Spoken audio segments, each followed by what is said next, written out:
Hey guys, welcome to another class. Title of the class, How to Dwell in Glorious Moments That Stretch into a Lifetime. How to dwell in glorious moments that stretch into a lifetime. Let's see the secret. Karma and Rebirth, Part 3. In today's class, I'll be talking about the order of ripening. How karma ripens, the sequence in which it unfolds. Okay, stay tuned.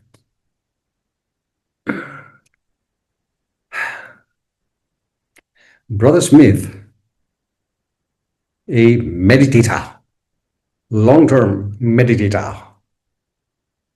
Brother Smith had been meditating for years. A good man, honest man, wonderful man.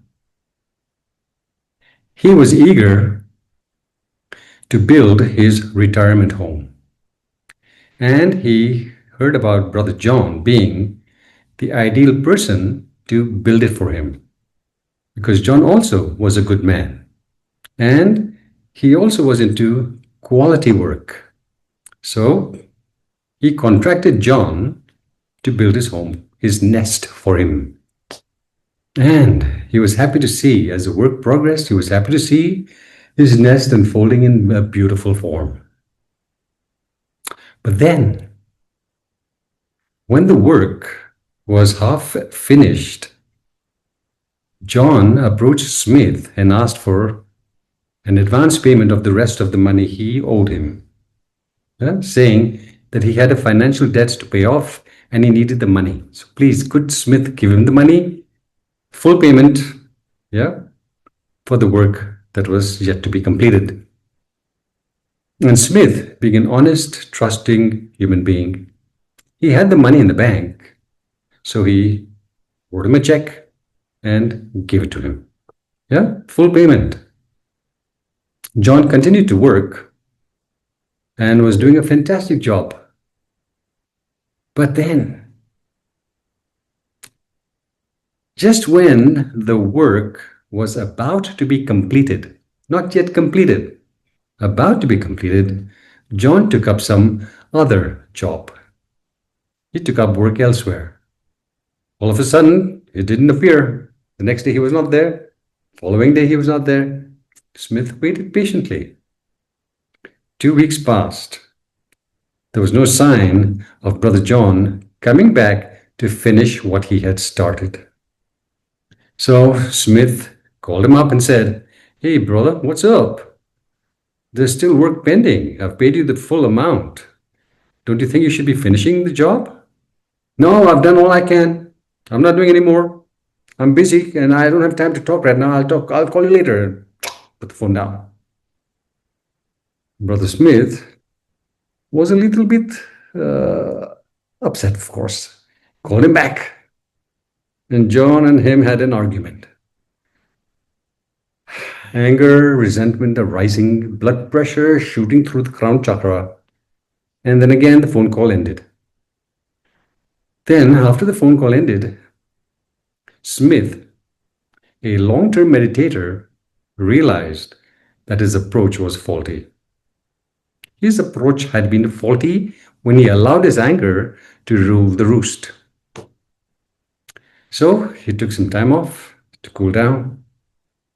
2 weeks, 3 weeks, to remove all resentment and anger and bitterness he felt towards John for not playing fair.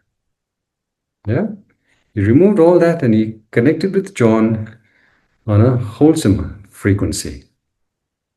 Once he was really anchored in that wholesome frequency, he knew where John had taken up another job. So he went there in person to speak to him. When John saw him coming, Smith saw his face tighten, his body become tense, and he was not moved by any of that. He spoke with John in a fair and kind and gentle manner. They had a conversation for 10 minutes. Just about 10 minutes. And without asking, John said to Smith, "Hey, Mr. Smith, I know I've not been fair with you. I'm going to come tomorrow and I'm going to finish the job." Smith said to him, "Look, I can see that you're busy. Just send one of your workmen. You don't have to come in person. It's just the small things that have to be finished." "No, I'm coming in person tomorrow to finish the job. I have not played fair with you." I acknowledge that. So, turned up the next day, like he promised, did the work, took him a couple of days to finish the work, did some extras. And then when Smith wanted to pay him for the extras, John refused. "Nope, thanks. I appreciate the fact that you've been patient with me. Yes, I went off the rails. I did something which was not correct. Thank you. No payment required. Thank you. You're a good man. I appreciate that." And John walked away. Amazing. Smith had made no attempt at compulsion, no attempt at manipulation.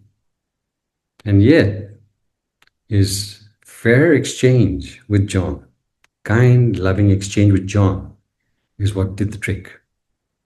Yeah? Wherever anger and resentment have ruled,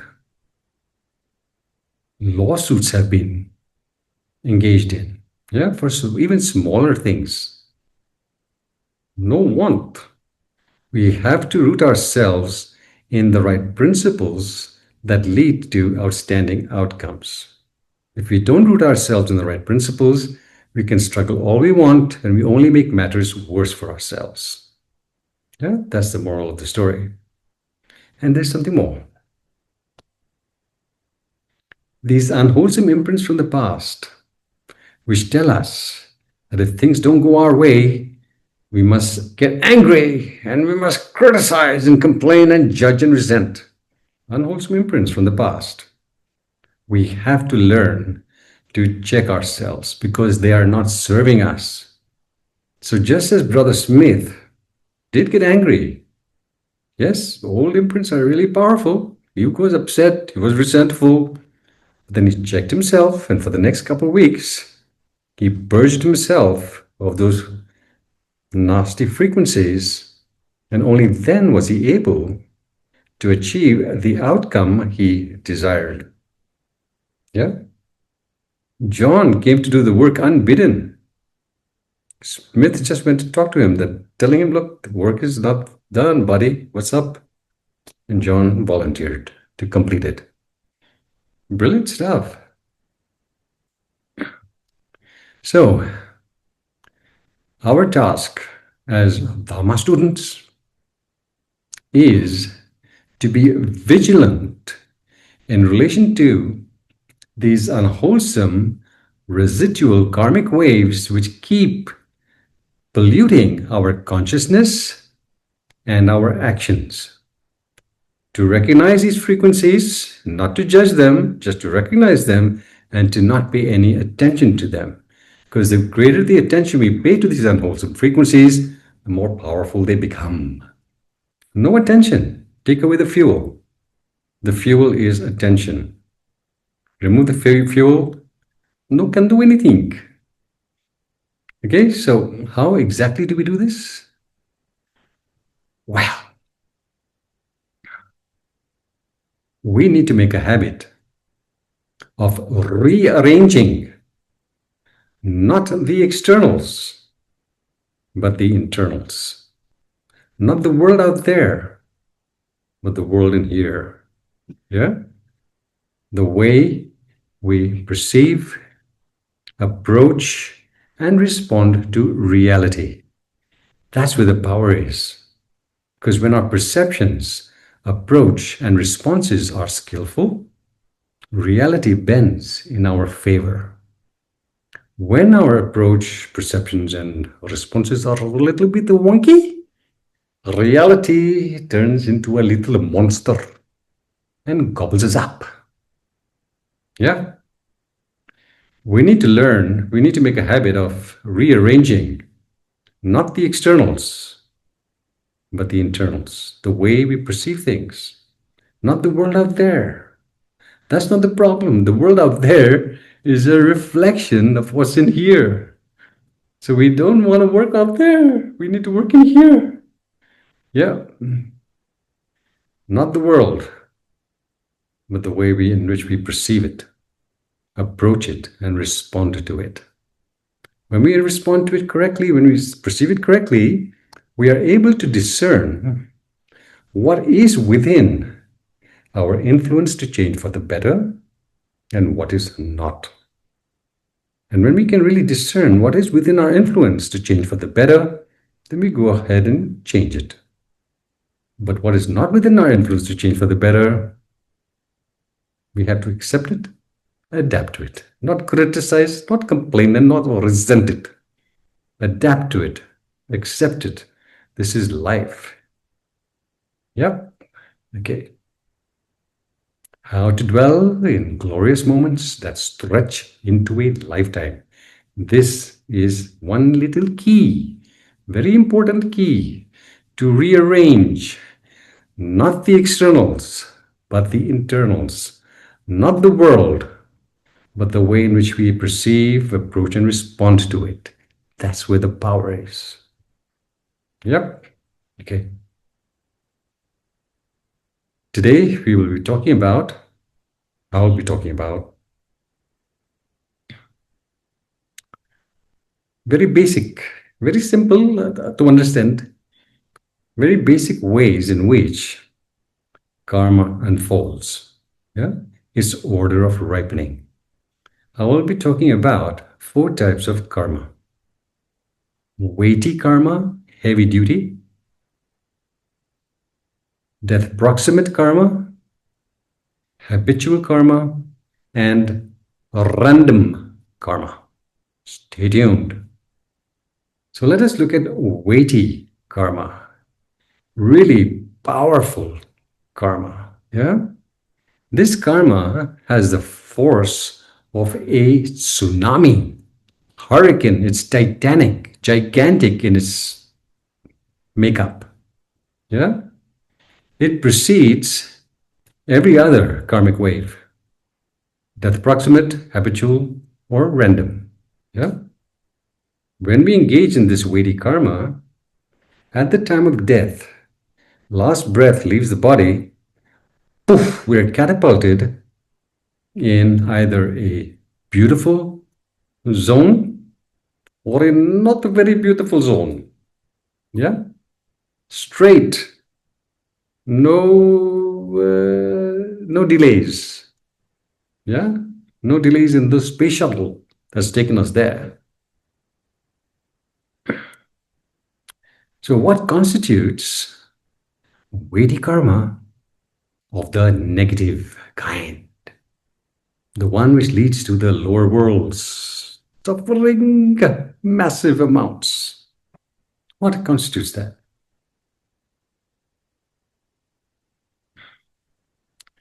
Killing one's parents. Don't want to do it.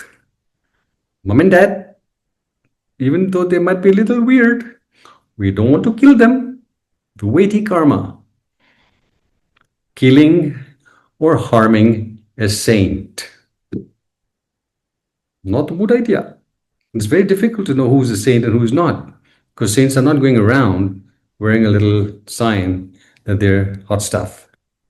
Yeah? Killing or harming a saint. Weighty karma, straight into the lower worlds. And then we have the breaking up of the Sangha, a group of people dedicated to awakening. But we start bad-mouthing the teacher because the teacher possibly gave us a truth serum we did not like. I don't want to hear this about myself. The teacher is an idiot. Yeah. When we fall out with the teacher who was at one time supersonic, but now because of the truth serum, he's not so supersonic. We drag him off the pedestal. Yeah. We find faults in him or her. And we break up the Sangha. When we break up the Sangha, when we create disturbances in a group because of our wonky ways of thinking, straight into the hell realms. Not a good idea. Okay, let's look at a few more things. Killing other beings, other human beings. For whatever reasons, killing them, not a good idea. Stay away. Other heinous crimes. Sexual assault. Not just towards women, towards children, towards even people of the same sex, beings of the same sex. Oh, whatever. Yeah, harming people through imposing ourselves sexually upon them. Human trafficking. Ooh, ooh, ooh, ooh. You will be trafficked straight into the lower worlds. Yeah. Then we have people who just love to make big bucks by addicting people to drugs. Yeah. Addicting and ruining lives. Terrible karmic waves. They may have nice homes, nice cars, fancy clothes, everything good. But what's awaiting them is anything but good. Then there are those who scam people, take away their life savings with their scamming, put them in such states of misery because of their nefarious ways of living. Yeah? Stealing from them, scamming them. Not good karmic waves. Harming higher life forms, whales, dolphins, elephants, and whatever. Higher life forms. Terrible karma for the tusks. Elephants killed to rot out there. Terrible stuff. Rhinos. People have no idea what they're doing to themselves. And last but not least, the systematic destruction of this planet.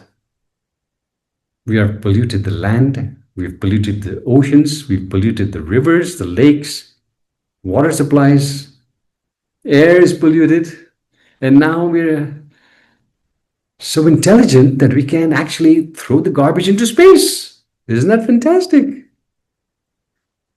Wonky thinking. Terrible consequences, terrible penalties. Once we get into the lower worlds, please understand, it's like putting a firecracker in a box of firecrackers. What happens then? It ignites all the others. Once we go into the lower worlds, it ignites other negative karma and other negative karma. And we stay in the lower worlds for who knows how long. Very difficult to get out. Again, extremely difficult. No prison break there. Yeah. So we need to be a little conscious of how we are living. Because otherwise,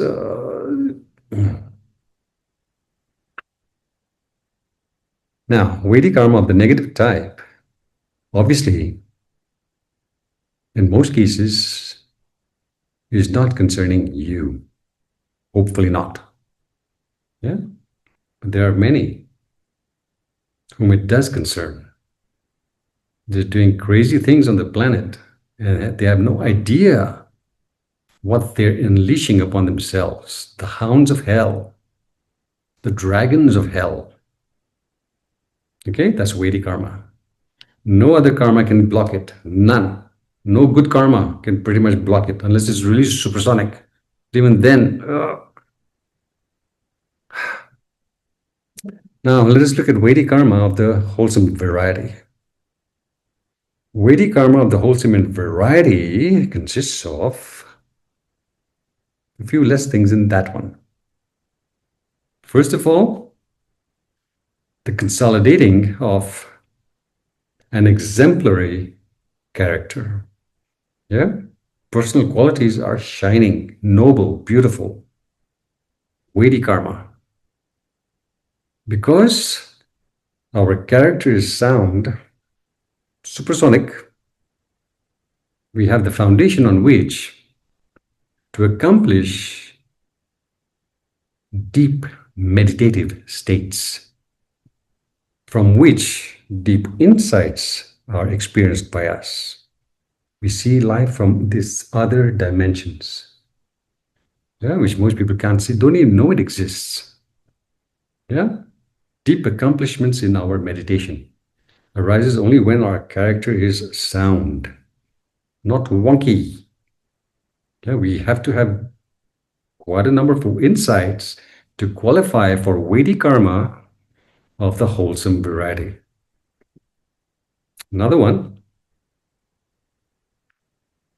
loving and serving a wide range of beings. Not just, not just, let's say you're a great musician, yeah? You entertain people, or a great actor, or a great whatever.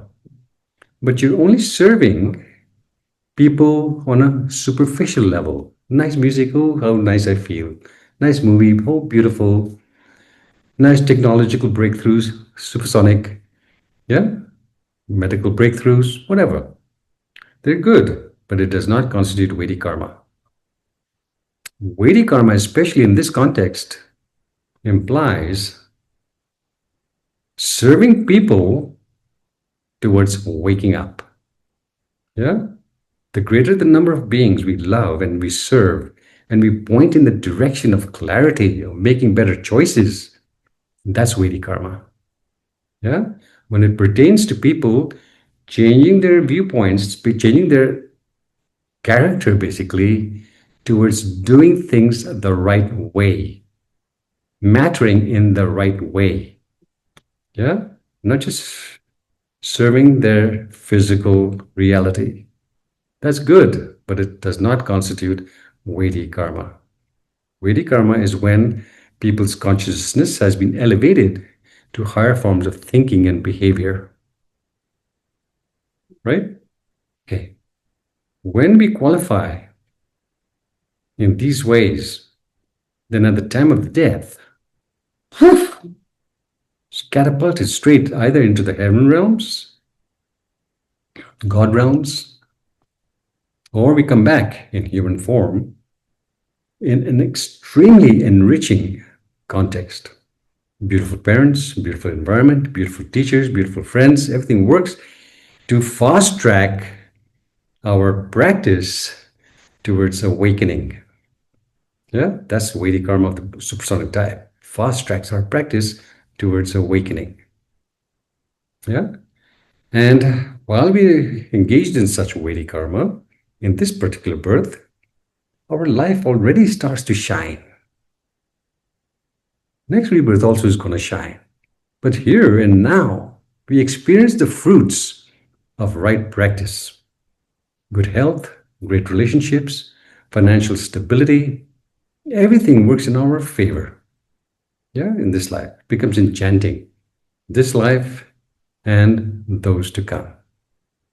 This is what we need to aim for through deep practice. Wishy-washy practice will not take you there. We need a deeper practice. Okay? Weighty karma. Second,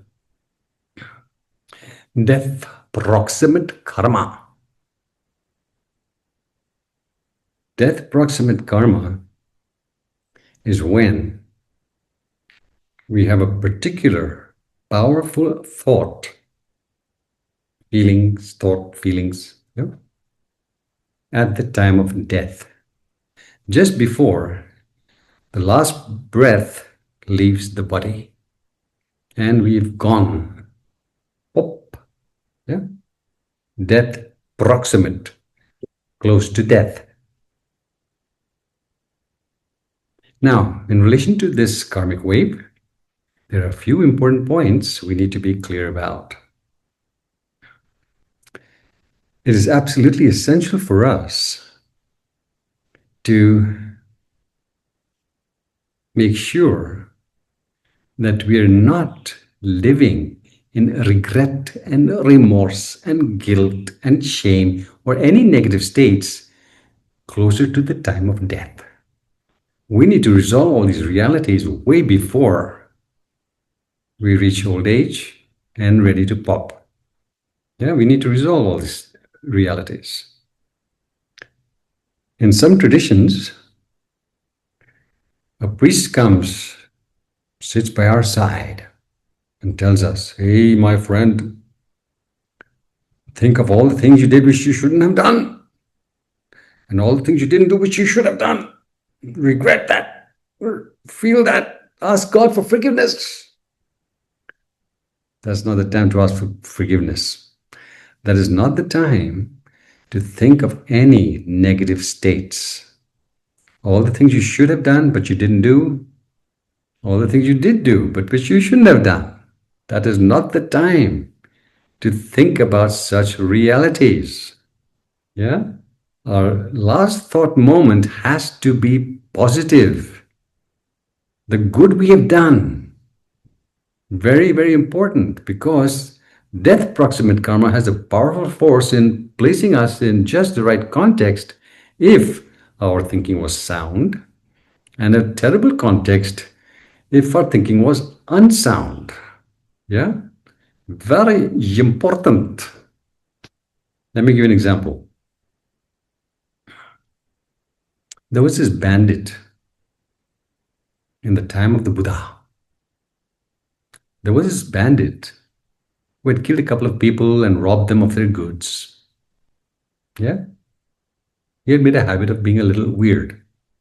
Not good. He was finally caught, and he was ready to rebirth. He was on the gallows, on a large platform, trapdoor beneath him, and people shouting, kill him, kill this, whatever. Yeah? There he was, the noose around his neck, up there on that platform. The guy was ready to pull the lever to release the trapdoor. But just before the trapdoor opened and his neck stretched, he saw a monk in the back walking by. And that monk brought back memories of the times that he had and very lovingly served them with food and clothing and whatever. Yeah? There were times in his life when he had done some good.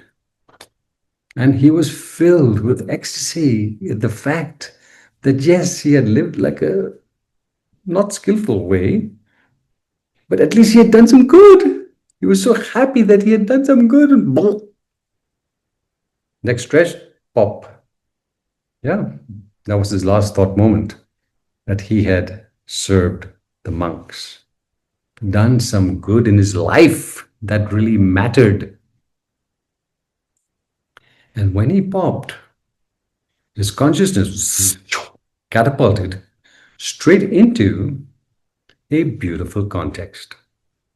He was born with a good body, yeah, intelligent, good family, good environment, everything good. Good. But he had been a murderer and a thief. Yeah. Now, although he was catapulted into a favorable environment, favorable rebirth, if his habitual tendencies were really powerful, negative variety, then at some point they would come to the front and lead him to engage in those similar choices again, lead to ruin, unless he was intelligent enough not to pay attention to the promptings of his past unwholesome frequencies. Yeah, but it's really difficult not to. Remember the story of my childhood friend that I grew up with in Lagos? I knew him when he was 10. I was 10. He was just a couple months older to me. Beautiful kid when I knew him. Beautiful, innocent little kid. Lovely kid. But then at the age of 15, his negative karma arose. Even though he was only child and lovely parents who gave him everything that he wanted, he still went into drugs, alcohol, gambling, stealing, lying, womanizing, you name it, ruin. I had to pull away from him. I was not into those frequencies. Yeah. So we can get a favorable footing. But if our old karmic waves are really powerful, our habits have not, those imprints have not been erased, they will continue to influence us adversely, leading us to ruin. Yeah? Death, proximate karma. Now, a couple more things.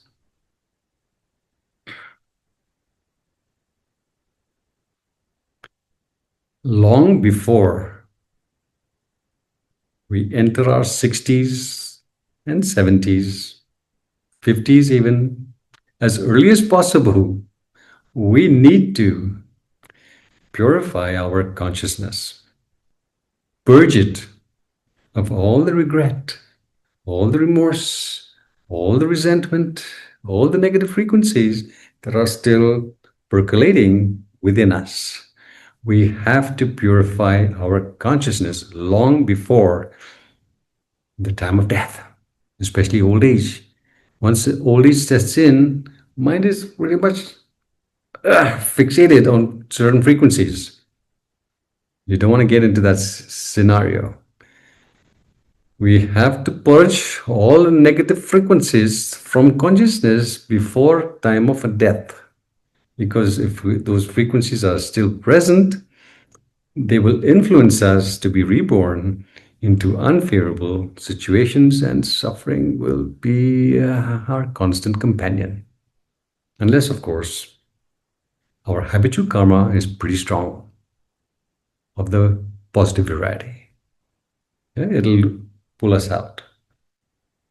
So, what's important is, as much as possible, we have to make a practice starting now to only think of all the people we have loved and adored and been loved and adored by, all the beings that we have served selflessly, the good we have done in the world, to keep our mind anchored in those kinds of positive frequencies, not in regrets and remorse and anger and resentment and unforgiveness. All that has to be erased.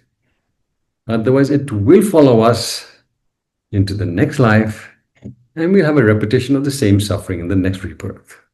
Don't want that. Yeah? Okay. A little more.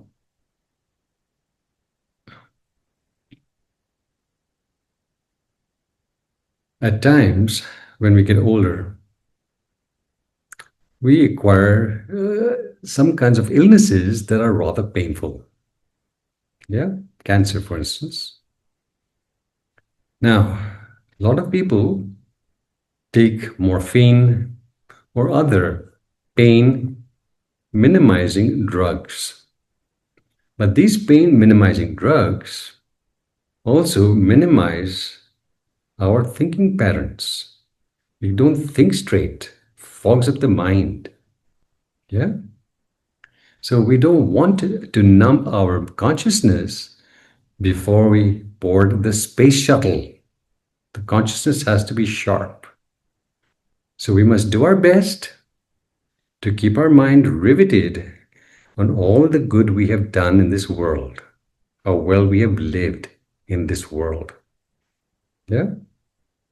Laugh, joke, write poetry, whatever you want to do, regardless of the pain, keep the mind riveted on wholesome frequencies. Cannot allow it to slide into lower frequencies. Dangerous stuff. Yeah? So if we're taking sedatives, tranquilizers, whatever, to numb ourselves, minimize before we leave. You don't want to go with a confused, foggy mind. have to be clear as to what you would like to accomplish in the next rebirth.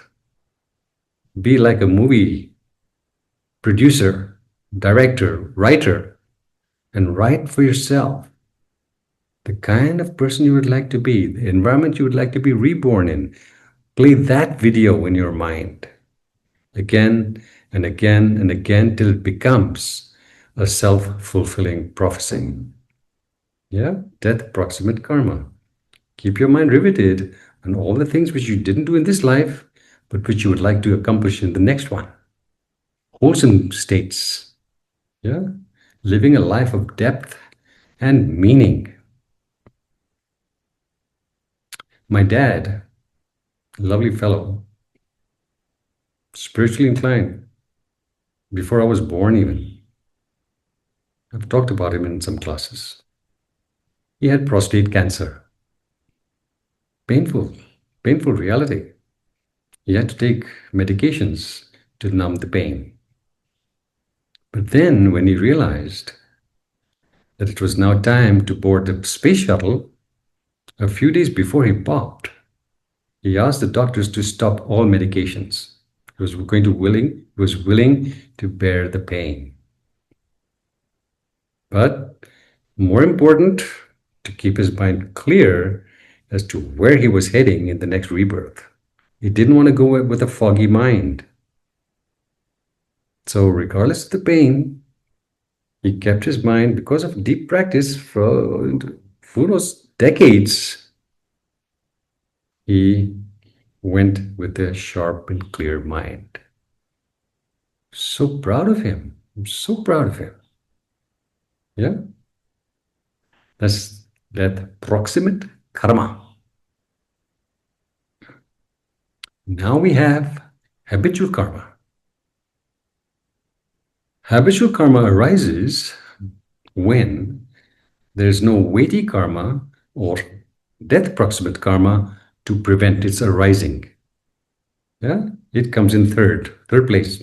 If that's not there, oof. Death proximate karma would be not happening if you're in a zombie mode and you've gone. Yeah, no real any particular thoughts. Habitual karma is what we can all work towards, just as we can work towards death proximate karma. Weighty karma is a little difficult if you don't have right training and the right teacher. Very difficult. But death proximate, we can work on. Habitual karma, we can work on. It is absolutely important for us to form the right habits and to stay away, like we would stay away from the plague. Stay away from thoughts, words, feelings, and actions that diminish us. We have to stay away from those frequencies. Habitual karma. Here's a story, a couple of stories.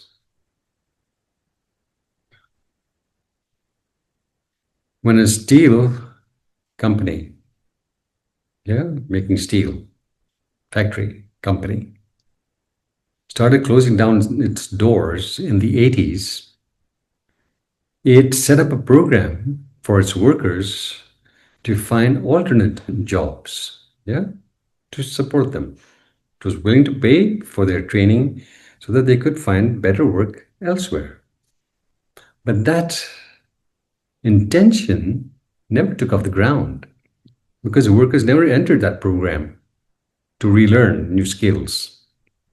So the company hired psychiatrists to check out why they're willing to pay for their education of the workers.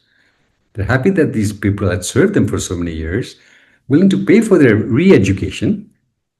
Why are they not willing to accept it? Please tell why.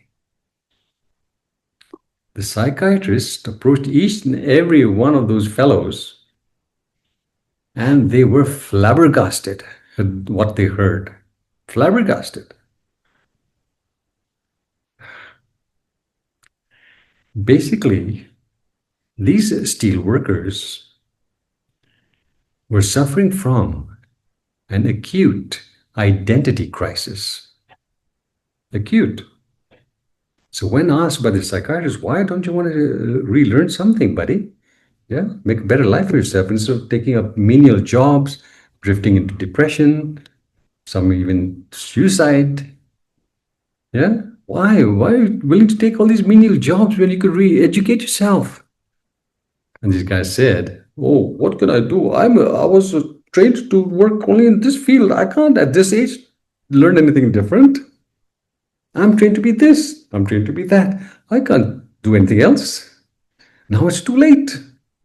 Identity crisis, fixed mindset, not a growth mindset, fixed mindset. It was not the world that was limiting them. It was their consciousness, dim consciousness limiting them. Yeah, terrible stuff. The same thing applies.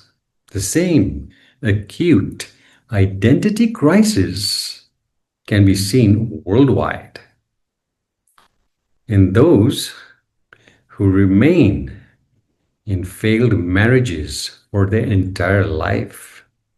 They will not step out. The abuse, the neglect, year in and year out. Why? If I step out, how will I manage? Who will love me? I need company. I can't live alone. Yeah, especially for women.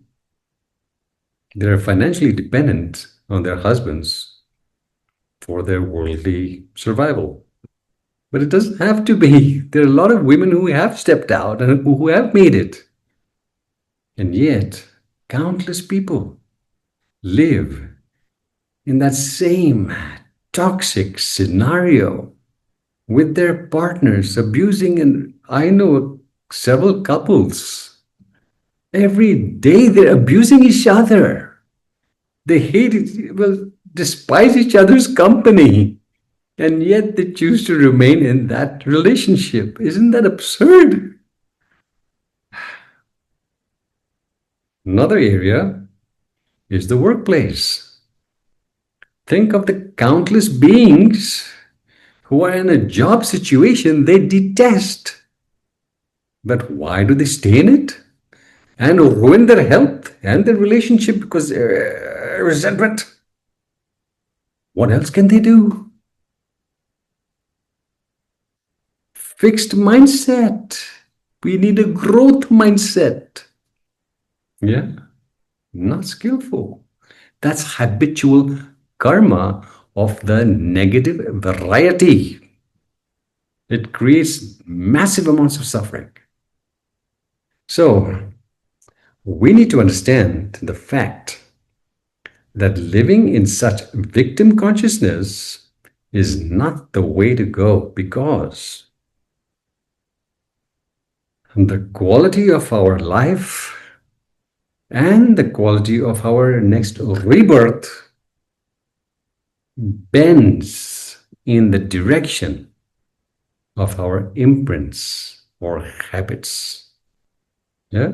The trajectory of this life, the destiny we are forming for ourselves in this life, and the trajectory of the next rebirth, where we're heading, always bends in the direction of our powerful habitual imprints. And if those imprints are faulty, then there will be a repetition of the suffering and the misery and the frustration we experienced in this rebirth. Just a repetition, and it goes on and on and on. No, we want to break that chain. Don't want to continue. When you go for a drive in the countryside and you are absolutely enthralled by the beautiful flowers on the hillside or in the fields, yeah, gorgeous flowers blossoming in the countryside, the hills, fields, wherever. Did those flowers appear overnight? No. So what happened? It took time before these flowers manifested themselves in exactly the same way. The thoughts, words, feelings, and actions which emanate from us unnoticed because we're living not very mindfully. Yeah? These thoughts, words, feelings, and actions that emanate from us unnoticed, especially those of the unwholesome type. These are the frequencies we are transmitting into the universal matrix, and sooner or later, fiascos will come visiting. We need to be conscious of what we're emanating, not unnoticed, conscious. Is this thought, is this word, is this feeling, is this action going to produce a beautiful harvest, beautiful flowers, or brambles, thorns? Wakey, wakey. Yeah? Things don't happen overnight. The difficulties we experience or invite to ourselves didn't just arise overnight. Over time, those seemingly insignificant thoughts, words, feelings, and actions build up. They compound over time to create the quality of our life. We need to learn to make a habit of living consciously, not the zombie mode. Mm-mm-mm. Seeing that our thoughts matter because they create matter. Remember what the Buddha said in the Dhammapada. All that we are is a result of what we have thought. It is founded on our thoughts. It is made up of our thoughts. If a man speaks or acts with an impure thought, then pain and suffering follow him, like the wheel follows the foot of the ox which draws the carriage. But if a man speaks or acts with a pure thought, then joy and ecstasy follow him like a cool shade that never leaves him. What an image! One heavy, burdensome, the other effortless, light, brilliant. Yeah? Seeing that our thoughts matter because they create matter, create us. Yeah? It is absolutely imperative for us to ensure that our thoughts matter in the right way, that we matter in the right way. Because only then can life be a celebration instead of misery. And for them to matter in the right way, we have to be anchored in the right principles, sound principles that lead to flourishing, not to disaster. Ladies and gentlemen, wakey wakey, karma. Okay, that's habitual karma, third way it ripens. The fourth way in which it ripens, I'm just keeping things simple. Karma is not easy to understand, very difficult to understand, but we must keep it simple.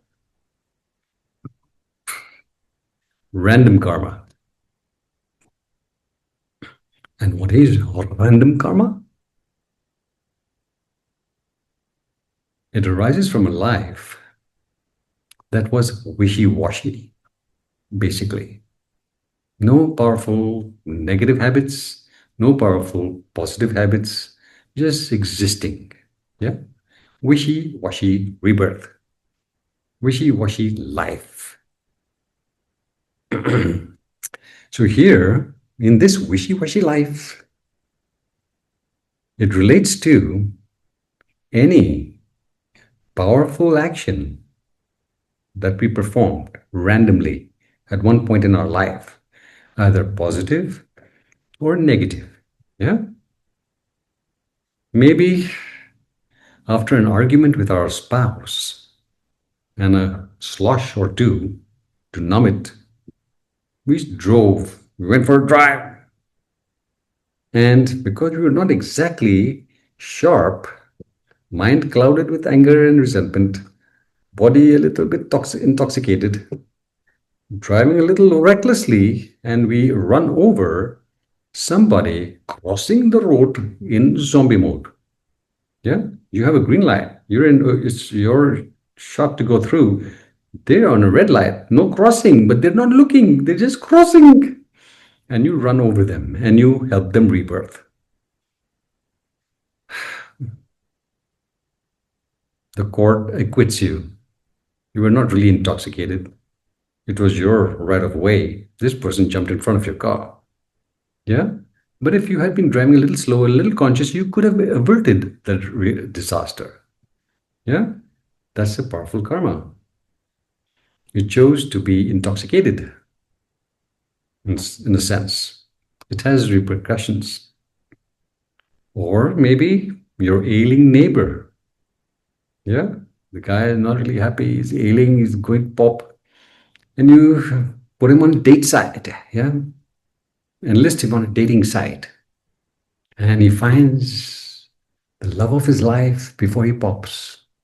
Good karma. Or your grumpy uncle hardly smiles. And you introduce him to the joys of smoking weed. Just silly examples, yeah? And now he goes about everywhere smiling. Random. These are random actions, powerful types, yeah? Random karma are actions of a powerful type which were performed once in a while in your rebirth. And these actions then are what instigate the death proximate karma. You remember, oh, I did something good. Pop. Oh my God, I should have done that. Pop. Yeah. Random karma. It's basically arising from an underlived life. A life that could have been, but never was a wasted life. Underlived. Why? No interest in really discovering the vast resources we are gifted with. Just a good person, part of the herd, doing things the right way. Yeah, herd mentality. Nobody cares if you lived or died. Yeah, nobody cares. You have lived, you've existed, and you've popped. Who cares? You've come and gone. Yeah, another leaf in the wind. Vast potential, totally wasted. That's coming from random karma. Yeah, a good life. You didn't harm anyone.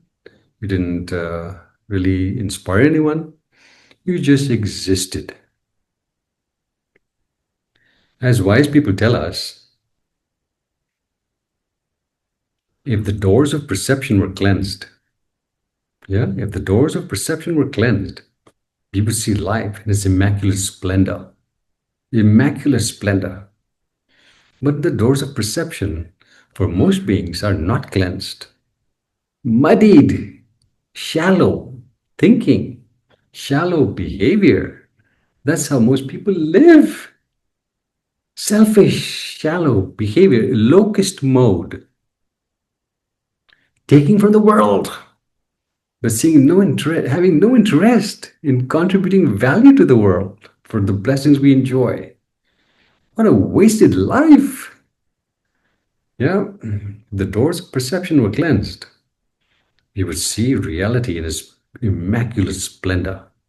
But we're not seeing the immaculate splendor. We're not seeing the immaculate splendor of our being, let alone life. So how do we correct this? Only through the deep practice of the Dhamma. We have to cultivate an interest for personal refinement. Because only then can we really understand and know and experience just how profound we are and how supersonic the world is. But for as long as our delusions keep us shackled to limited forms of thinking, shackled to our biases and opinions and prejudices, how can we possibly see things clearly? We can't. Yeah?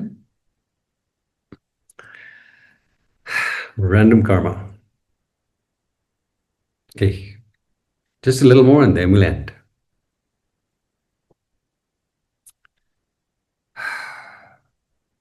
Random karma arises when there's no habitual karma because we didn't really make any habits except living in zombie mode. Death approximate usually influences death approximate because it was the most powerful thing you did in your life, either positive or negative. Yeah. Vedic karma out of the picture. Yeah. Okay. Now, to understand how this unfolds, please pay attention. Let us look at the example of electricity. Yeah, the electrical force operating in the world, electromagnetic force. Yeah, electricity. Electricity, as we all know, hopefully, it's an invisible force, invisible, formless, and yet this incredibly powerful, enormously powerful, invisible, formless force manifests itself in a variety of ways. Yeah, variety. It manifests as heat, as light, sound, and kinetic energy. Yeah. Your AC produces heat, produces cold. Light bulbs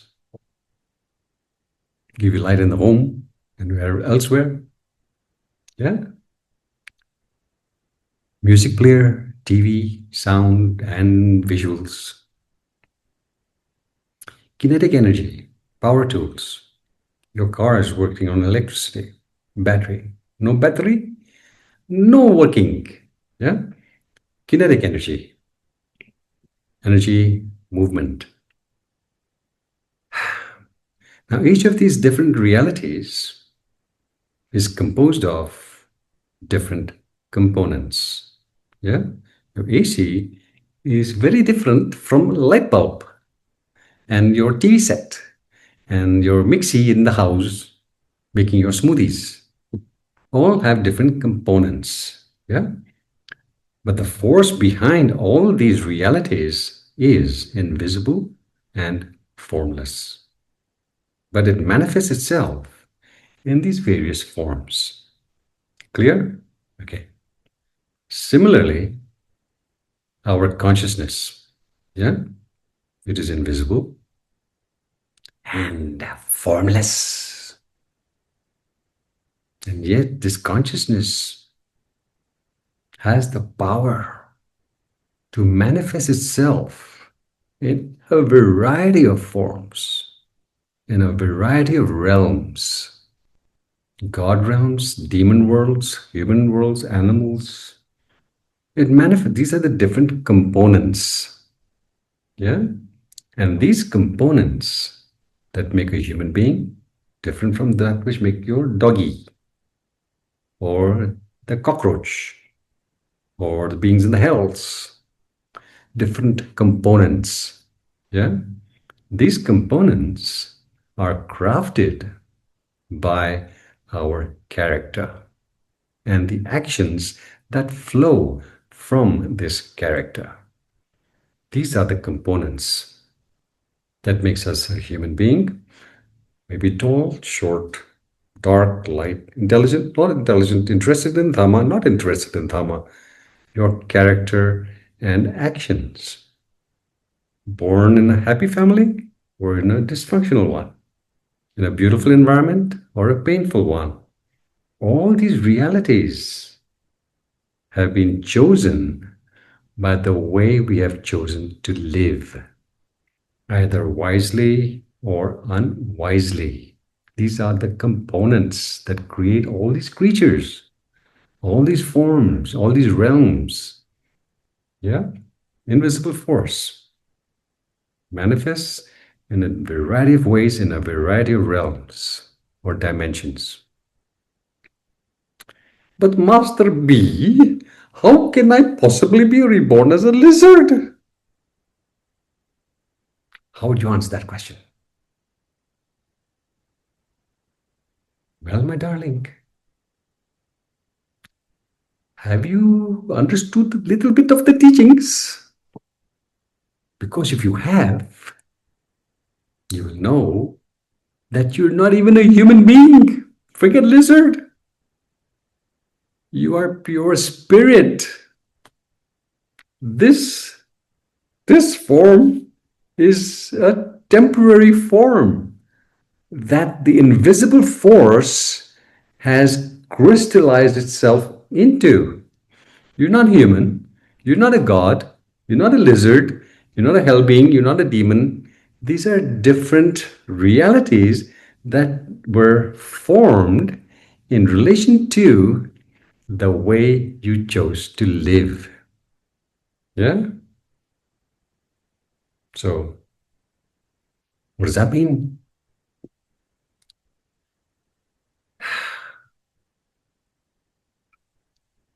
In many homes, they have a night lamp, tiny bulb, just a very 0 watts or whatever it's called. Just a tiny bulb so that you don't stumble in the dark when going to the toilet. Yeah, night lamp. But then in sports stadiums, yeah, football stadiums, cricket stadiums, whichever stadiums, they have these huge megawatt bulbs lighting those stadiums. Yeah, but the force in both remains the same. The electrical force that powers those high wattage bulbs and which powers that 0 wattage night lamp, that has not diminished. The electrical force has not diminished, only its expression has diminished. Yeah? It expresses itself as a night lamp or mega wattage. Exactly the same. The consciousness is not diminished. It has only been dimmed by the nature of the actions that created our reality. Yeah? In whichever realm.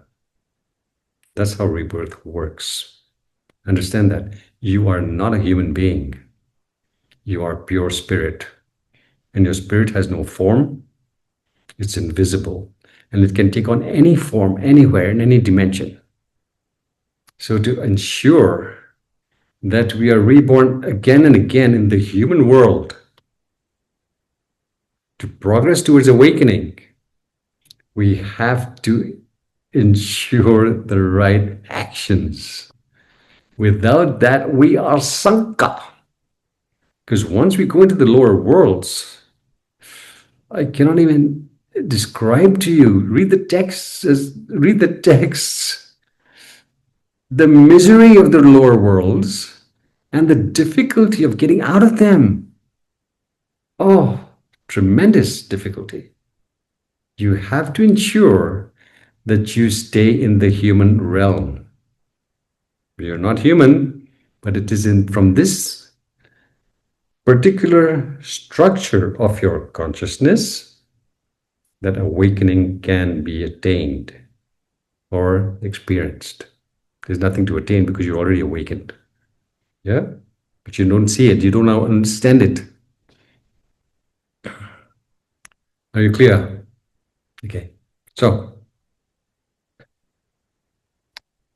to make sure that we live a beautiful life before we pop, and to ensure or secure an extraordinary life when we do pop, yeah, we have to train ourselves to practice the timeless art of daily discomfort. I've spoken of the importance of discomfort in several classes. Please see that it registers to make sure that we're living a beautiful life, a life of depth and meaning, and to ensure that we secure a beautiful rebirth in the next rebirth. It is absolutely essential for us to practice the timeless art of daily discomfort. Let's see why. Modern life, as you will notice, modern living is optimized for comfort and convenience. Comfort, yes, cozy comfort and convenience. Our food is brought to our door. You don't have to travel anywhere. Just make a phone call. Hello, I want to order this, or order it on the net. Yeah, food is brought to our door. We travel in comfort. We live in comfort. Our homes are secure. We don't have predators. We don't have these predators coming in the night to gobble us up. Either animal or humans. Well, humans don't gobble, but they do hurt or kill. Yeah. Comfortable homes, comfortable cars, comfortable roads, comfortable this, comfortable everywhere, comfort and convenience. We like it. Oh, I like it also. I love it. However, our body and mind, our body and mind yearn, yearn for challenges, challenges that stretch our present capabilities. Yeah? Because when we stretch beyond our present capabilities, that's when we experience a far deeper satisfaction from having pushed ourselves beyond our complacent zones. Because in the complacent zone is where we start to stagnate. If we remain in it too long, stagnation, suffering, illnesses, relationship fiasco, stagnation. We have to push ourselves out of our comfort zones and complacent zones every single day. Yeah. A wonderful day, a meaningful day, a day lived in depth and joy and laughter is one that is composed of small daily discomforts. Yeah, small discomforts daily experienced. Why? Because our growth and our well being and our awakening absolutely demand it. It's not something we should think about, it demands it.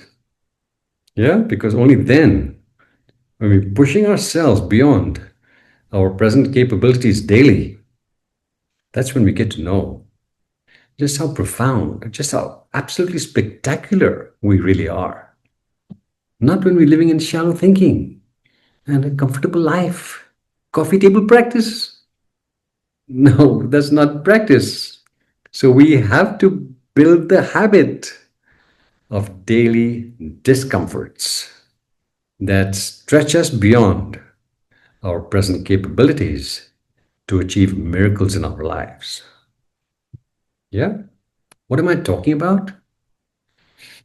Well, how about facing and mastering the discomfort of waking up early and going to bed early? 5 o'clock, wake up, do the exercises that you need to do, go to bed latest by 10, not 11, not 12, not 1, binge watching garbage. No, it's a wasted life. It'll be uncomfortable, but you have to stretch. 5 o'clock. In the monasteries, we wake up at 3:30. 4 o'clock, we're out there chanting. Yeah, lots happening around the world. 5 o'clock. Okay, 6 o'clock. Let's bargain. Yeah, the discomfort of facing difficulties boldly. You're scared. Oh, God. But we have to face those difficulties and surmount them insightfully, like our man Smith did with Brother John. Yeah. Then there's the discomfort of making a practice of studying the Dhamma daily, reading, watching inspiring videos that elevate your mind and your spirit. Yeah. The discomfort of thinking deeply. Well, I don't want to think deeply. I like shallow thinking, Master B. If you don't think deeply, the teachings will not reveal their secrets to you. If you just understand them intellectually, nothing. You have to think deeply on the teachings. Then they reveal, wow, this is what Master B is talking about. Lord, it's taken me 5 years to understand this. Are you understanding, please? Yeah? We have to build the right imprints. The most important imprint we need to cultivate is to master the timeless art of being comfortable in our discomfort. Because it is through facing unwholesome habits and transforming them, and it's uncomfortable, we reach higher levels of awareness. Yeah? It's not easy to build better habits. It's not easy to let go of bad habits. It's uncomfortable. And yet, it is a task we have to take on with the right attitude. Yeah, very important. Please understand that to craft a fabulous life that serves us in this rebirth and in those to come, we have to put in tremendous amount of skilled effort. It's not going to happen through wishful thinking or superficial thinking. Tremendous effort to uplift ourselves out of imprints that are not serving us. How else will you dwell in glorious moments that stretch into a lifetime if you remain in your comfort zones, in your complacent zones? How? That's not dwelling in glorious moments. That's dwelling in the ditch. Wake up. Wake up. Time's running out. You will soon be 50, 60, 70, and then it's a little difficult to practice. Okay, ladies and gentlemen, thank you for listening. Stay tuned for more. Keep rocking.